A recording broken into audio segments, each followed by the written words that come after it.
It wasn't physical. There are no scars you can show a doctor, but a crime was committed against you. The weapon was just 3 words. Look at them.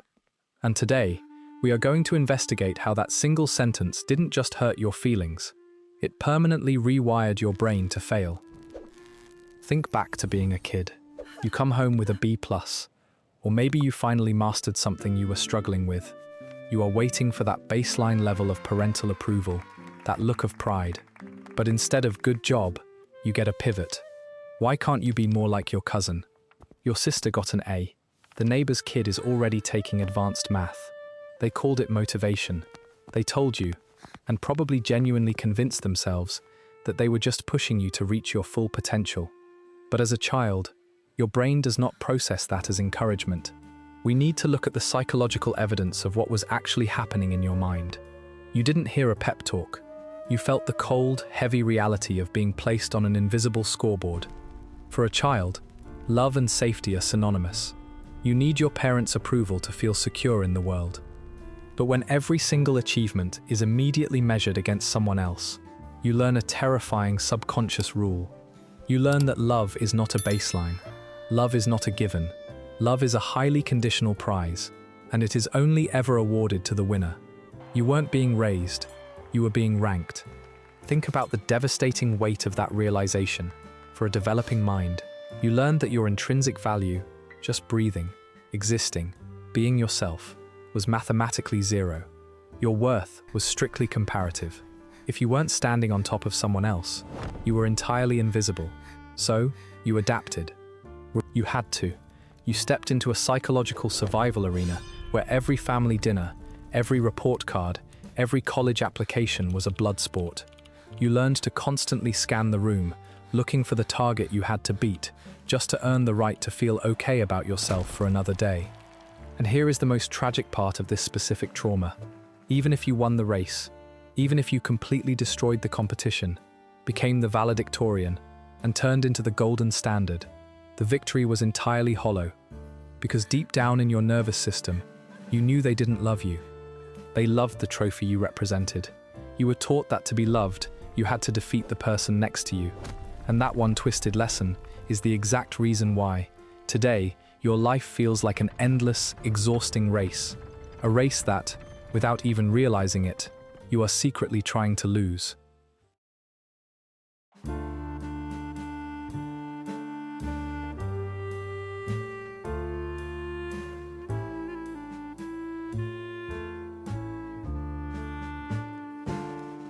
When a child is trapped in this invisible arena, their developing brain has to make a rapid, life or death calculation.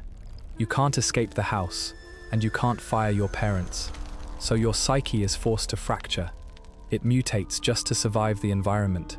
And if we look at the psychological crime scene of your childhood, we usually find that the victims of this specific trauma split down one of 2 paths: fight or flight. Let's examine path number 1, the fight response. If you took this route, you became the chronic overachiever, the relentless perfectionist. Society applauds you, but let's be clinically precise about what is actually happening. You aren't driven by passion. You are being hunted by terror. You learned early on that the only way to avoid the crushing humiliation of being less than was to become completely untouchable. So, you started stockpiling achievements. A prestigious degree, a high-paying job, the flawless aesthetic on social media. You treat success like a hostage negotiation. You subconsciously believe that if you just acquire enough trophies, enough money, or enough status, the ghost of that childhood comparison will finally leave you alone. But the dark reality of the fight mutation is that you are running on cortisol and adrenaline, not inspiration. You are physically exhausting your nervous system, building a spectacular empire simply to buy the right to exist without criticism. Then, there is path number 2, the flight response. If your brain chose this mutation, society, and probably your own parents, labeled you as lazy, a chronic procrastinator, a disappointment. You might look at the overachievers and feel a deep, paralyzing shame because you struggle to even start a basic project. But you aren't lazy. Your nervous system simply did the math and chose to shut the entire system down. When you are constantly compared to a standard you can never realistically reach, a phantom sibling, a perfect cousin, or a moving target, your brain eventually initiates a survival protocol called learned helplessness. Why play a rigged game? Why pour your soul into a career, a creative pursuit, or a relationship, when the overarching narrative has already predetermined that you will come in second place? For you, not trying became your ultimate shield.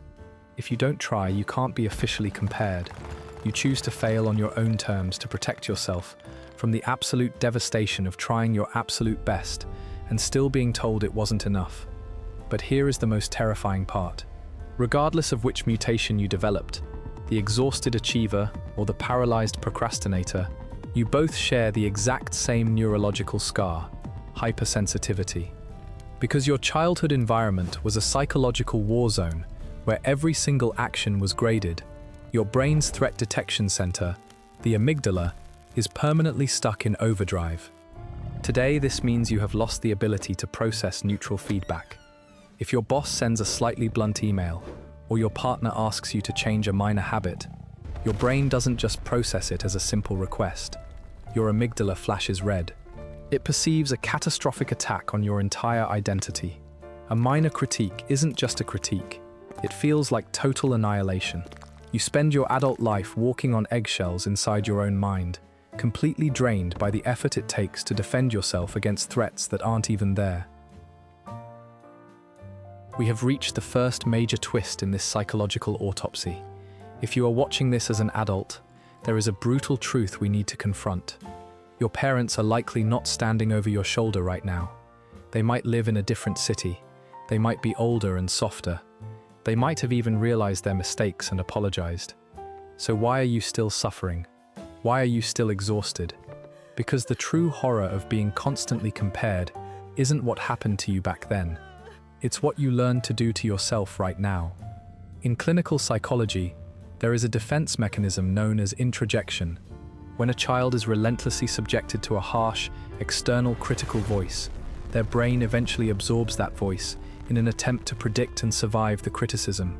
You literally downloaded your parents' toxic comparative language directly into your own operating system.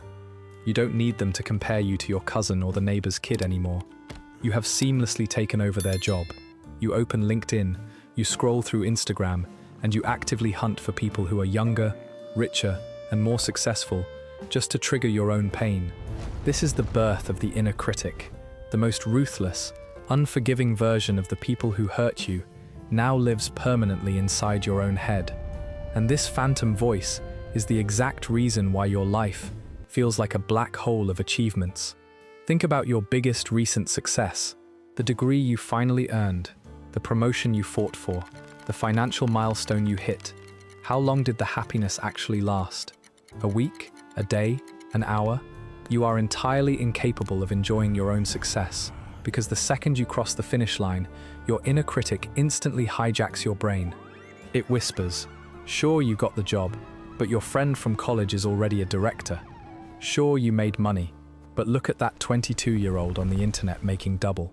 Every single accomplishment is immediately neutralized by a brand new comparison. The finish line doesn't just move, it vanishes. The greatest tragedy of the child who was always compared is that you survived your childhood, only to become the perpetrator of your own psychological abuse. You are desperately running a race against ghosts, bleeding yourself dry, and punishing yourself on behalf of people who aren't even in the room anymore. Have you ever wondered why you so easily fall in love with people who make you feel completely inferior? Or why you always seem to end up working for bosses who micromanage and criticize every single thing you do? You might tell your friends that you just have terrible luck. You might think you just happen to attract toxic people. But if we look at the psychological evidence, it isn't luck at all. It is a highly sophisticated, unconscious setup. In clinical terms, this phenomenon is called trauma reenactment, and it is the second major twist in our investigation. To understand this, we have to shatter a massive myth about human nature. The human brain, contrary to what we are taught, does not actually seek happiness. It seeks familiarity. It seeks the known. When you spend your entire formative childhood in an environment where love is strictly tied to performance, and attention is delivered through constant comparison, your nervous system wires itself to recognize judgment as the ultimate form of connection. To your traumatized brain, criticism is not a red flag. Criticism feels like home. Imagine, for a moment, that you finally enter a genuinely healthy relationship. The person is kind. They don't compare you to their ex. They celebrate your wins without adding a but. Logically, this is exactly what you have always wanted. But neurologically, your brain enters a state of absolute panic because you never learned how to exist in peace. Peace feels like a threat. It is an alien, unpredictable landscape. Your amygdala starts sounding the alarm, whispering, "When is the other shoe going to drop? What are they hiding? Why aren't they challenging me?" You find the healthy partner boring. You feel no spark. But what you are calling a lack of chemistry is actually just a lack of cortisol. Your body is so addicted to the anxiety of having to prove yourself that the absence of anxiety feels like death. So what do? You subconsciously sabotage the healthy dynamic. But when you meet someone who is emotionally unavailable, demanding, or subtly always putting you down, your nervous system instantly recognizes the pattern. You think, I know this game. I know exactly how to hustle for this person's approval.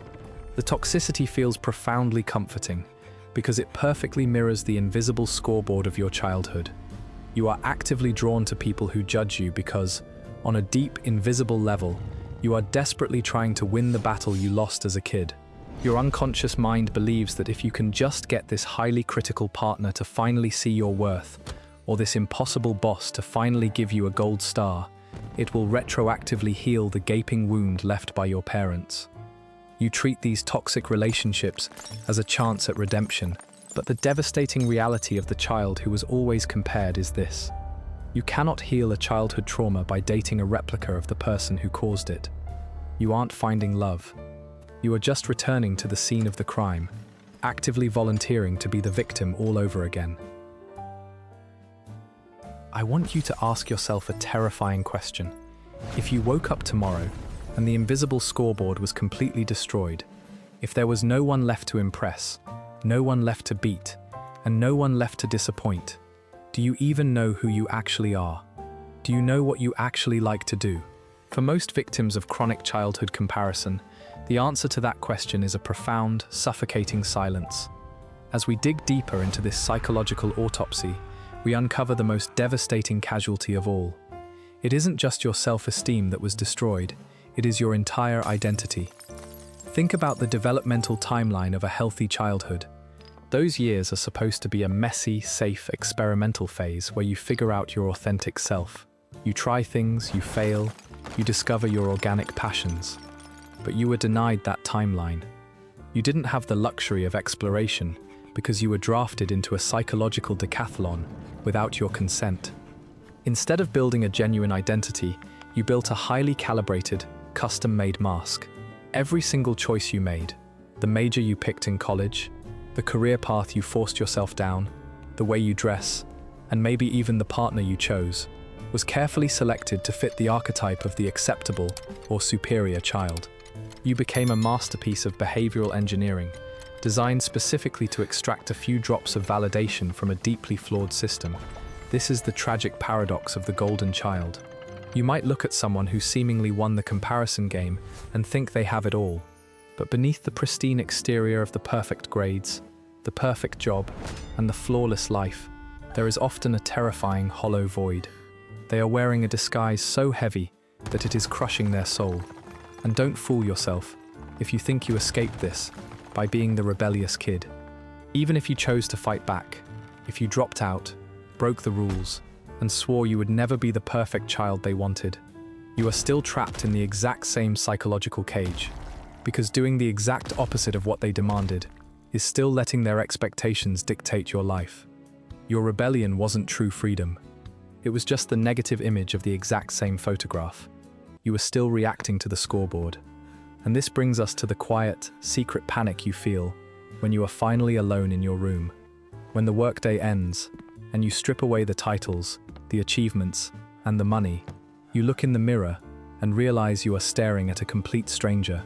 You feel a crushing emptiness, because the person looking back at you isn't really there.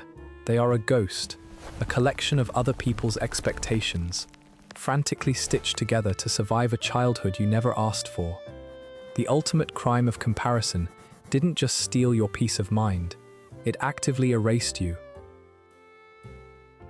We are at the end of our psychological autopsy, and the final step is extracting the malware that was planted in your mind all those years ago. Society, and perhaps your current therapist, will tell you that the antidote to all of this is simply self-love. They will tell you to look in the mirror and repeat positive affirmations. But if you have survived the invisible scoreboard, you already know that doesn't work. Your brain is far too smart, and the programming is far too deep to be tricked by a sticky note on your bathroom mirror. You don't need generic self-love. You need a systemic overwrite. The only way to win a psychological game that was explicitly designed for you to lose is to stand up, look at your opponent, and permanently walk away from the table. Healing doesn't begin when you finally beat the neighbor's kid. It doesn't begin when you finally earn enough money to make your parents proud, or when you finally prove to your inner critic that you are worthy. Healing begins the exact moment you completely refuse to step onto the scale altogether. You have to perform a clinical separation between you and the malware. The next time you achieve something, and that dark, familiar voice whispers, "Yes, but they are doing it better," you need to recognize that voice for what it is. It is not the truth. It is not your intuition. It is simply the echo of a ghost. It is an outdated line of code running in the background of your nervous system. You acknowledge it, you label it as a symptom of your past, and then you actively choose to disregard it. You must violently change the core question of your life. For decades, your operating system has been running on the question, who am I better than? Or who am I falling behind? Starting today, the only metric that matters is, who am I becoming? Are you becoming a person who feels at peace? Are you becoming someone who pursues a path because it genuinely fascinates you, not because it protects you from judgment? Are you building a life that feels secure on the inside, rather than one that just looks flawless on the outside? When you stop trying to extract your worth from external comparisons, you will experience a terrifying but beautiful phenomenon. The void inside you will begin to close.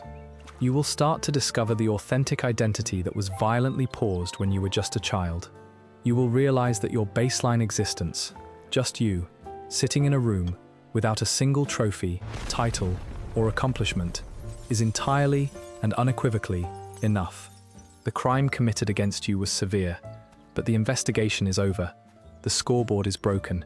You are finally free to live.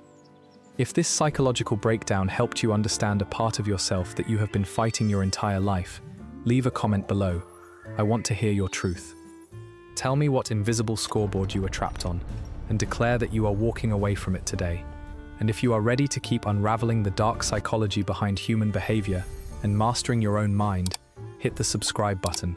We have a lot more investigating to do.